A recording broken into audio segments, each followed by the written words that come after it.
টি বা গ্লাসে কিছু পানি আপনার জানালায় রেখে দিন পাখিদের জন্য। এটাও কোনো ধরনের সদকা।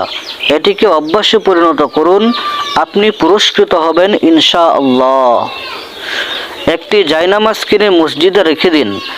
যে ব্যক্তি তাতে নামাজ আদায় করবে ইনশাআল্লাহ আপনি সেই আমলের জন্য পুরস্কৃত হবেন। এক বা একাধিক হিফজ মাদ্রাসা, এতিমখানায় কোরআন মাজিদ সদকা করুন।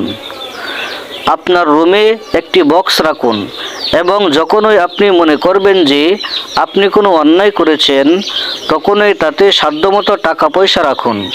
মাস শেষে তা খুলে দেখুন এবং তা দান করে দিন। এতে নিজের ভুলগুলির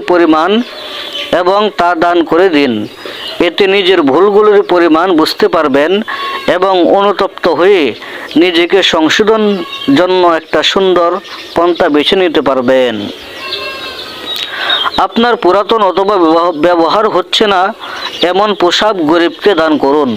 সুযোগ থাকলে নতুন জামা যেদিন কিনবেন সেদিনই এক সেট পুরাতন জামা দান করুন।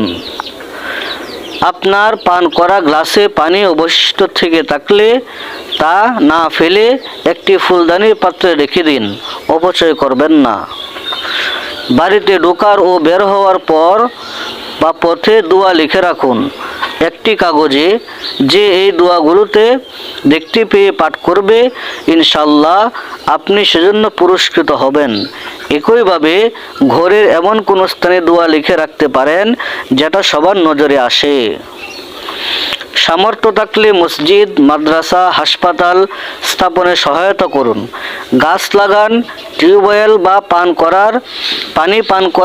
পানির ব্যবস্থা করুন।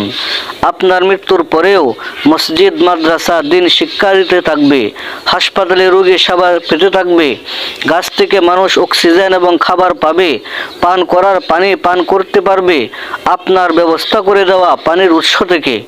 এ সকল কিছু সদকায়ে জারিয়া, এগুলো মৃত্যুর পরেও আপনাকে পরকালের জন্য ধনী করতে থাকবে। আপনার হাত খরচের টাকা দিয়ে একজন এতিমকে সহায়তা করুন।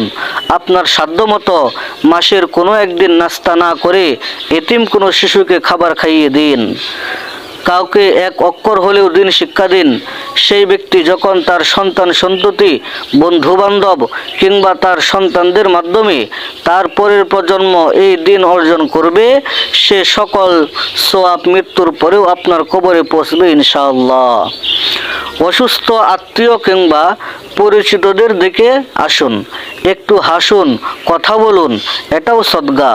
মৃদু হাসি বিনিময় করাও সদকা। সন্তানদের উত্তম হিসেবে গড়ে তুলুন, দিন এবং মানবতা শিক্ষা দিন। এদের দোয়া কবর পর্যন্ত পৌঁছাবে। আপনার থেকে প্রাপ্ত শিক্ষা এদের সঠিক মানুষ হতে সাহায্য করবে। নেককার সন্তান হলো সর্বোত্তম সদকায়ে জারিয়া। আপনার বাড়ির আশেপাশে যদি কোনো নির্মাণ কাজ চলে কিংবা শ্রমিকেরা কাজ করে, তবে কিছু ঠান্ডা পানি বা খাবার তাদেরকে দিতে পারেন। ইনশাআল্লাহ আপনি পুরস্কৃত হবেন।